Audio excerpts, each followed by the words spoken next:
पुराना घर एकदम शांत था। सैम अपनी दादी माँ के कमरे में गया। उसे उनकी बहुत याद आ रही थी। 1 महीने पहले ही उनका देहांत हो गया था। वो धीरे धीरे उनकी पुरानी लकड़ी की अलमारी की तरफ चला गया।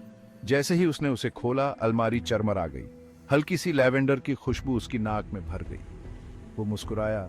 उसे अपनी दादी माँ की याद आ गई। तभी उसकी नजर उस पर पड़ी, ऊपर वाली शेल्फ पर रखी एक छोटी सी धूल भरी डायरी। वो उछला और उसे बाहर निकाल लिया। कवर घिसा हुआ था, उसके पन्ने समय के साथ पीले पड़ गए थे। वो नीचे फर्श पर बैठ गया। उसका दिल क्यूरियोसिटी से जोरों से धड़क रहा था। सैम ने डायरी खोली। शब्द एक ऐसी भाषा में लिखे गए थे जो वो समझ नहीं पा रहा था। ये उसकी दादी माँ की मातृभाषा थी। वो पन्ने पलटता रहा, इस उम्मीद में कि उसे कुछ ऐसा मिल जाए जो वो पढ़ सके। फिर उसकी नजर उस पर पड़ी। अंग्रेजी में लिखी एक तारीख, 1 जून 1954। उसके नीचे एक डरावनी लाइन ने उसकी नजर को अपनी ओर खींच लिया। ये एक दिन छोड़कर आता है, ये लिखा था।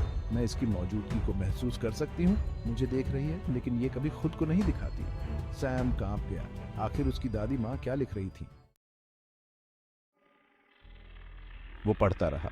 दिन पर दिन, एक दिन छोड़कर, उसकी दादी माँ ने उस अनदेखी मौजूदगी के बारे में लिखा। इसने कभी खुद को नहीं दिखाया, लेकिन इसकी मौजूदगी हमेशा बनी रही।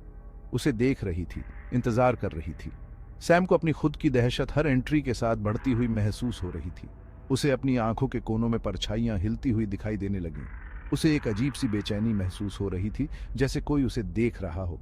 क्या ये सिर्फ उसका वहम था, या फिर इससे भी कुछ बढ़कर था?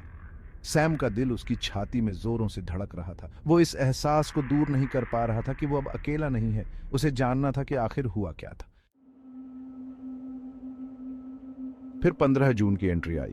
इसने मुझसे बात की। उसकी दादी माँ ने लिखा था। इसने मुझसे कहा कि मैं हमेशा के लिए नहीं छिप सकती, कि ये मुझे ढूंढ लेगा, कि ये मुझे अपना बना लेगा। सैम का खून ठंडा हो गया। वो अपनी गर्दन के पिछले हिस्से पर लगे रोंगटे खड़े होते हुए महसूस कर सकता था।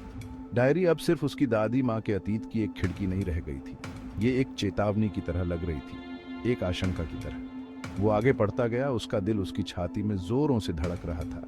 एंट्रीज और भी ज्यादा बेतरतीब और भी ज्यादा बेबस होती गई। उसकी दादी माँ को पता था कि उसके लिए कुछ बहुत बुरा आ रहा है। वो उसे करीब आता हुआ महसूस कर सकती थी, लेकिन वो बच नहीं सकती थी। वो फंस चुकी थी। सैम को अपने पेट में डर का एक गांठ बंधता हुआ महसूस हुआ। वो जानता था कि उसे पढ़ना बंद कर देना चाहिए, लेकिन वो खुद को दूर नहीं कर पा रहा था।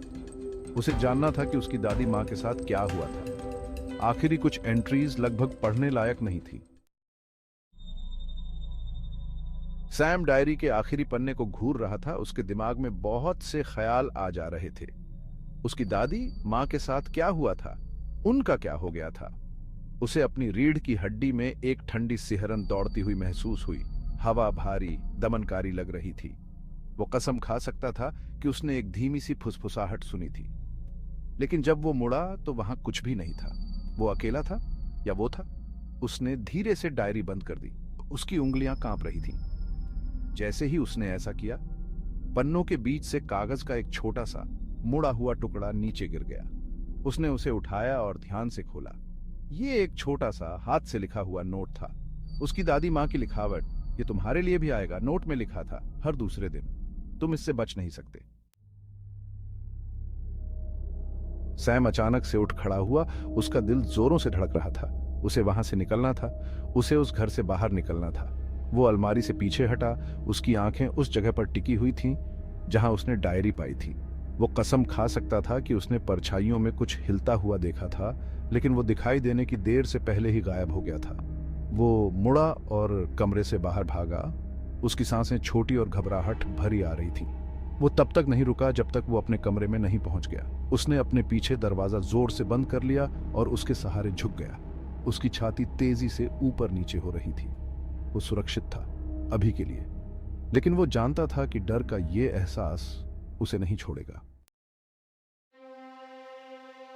सैम की सांसें तेज हो गई। वो अपने कानों में अपनी ही धड़कन सुन सकता था। धक धक धक धक। उसने अपनी डेस्क पर रखे कैलेंडर पर नजर डाली। 4 अक्टूबर थी। अब से 2 दिन बाद 6 अक्टूबर होगी। उसके 2 दिन बाद 8 अक्टूबर होगी। हर दूसरे दिन ये शब्द उसके दिमाग में गूंज रहे थे, जिससे उसकी रीढ़ की हड्डी में सिहरन दौड़ रही थी। उसके पास समय कम था, उसे इस चक्र को तोड़ने का कोई रास्ता खोजना था। उसे अपनी दादी माँ के भाग्य से बचने का कोई रास्ता खोजना था, लेकिन कैसे? उसे पता ही नहीं था कि वो किससे निपट रहा है। वो ये तक नहीं जानता था कि इसे क्या चाहिए। वो बस इतना ही जानता था कि ये असली है और ये उसके लिए आ रहा है। वो इसे महसूस कर सकता था। उसने अपनी आंखें बंद कर ली, अपने भागते हुए विचारों को शांत करने की कोशिश कर रहा था। उसे तार्किक तरीके से सोचना था।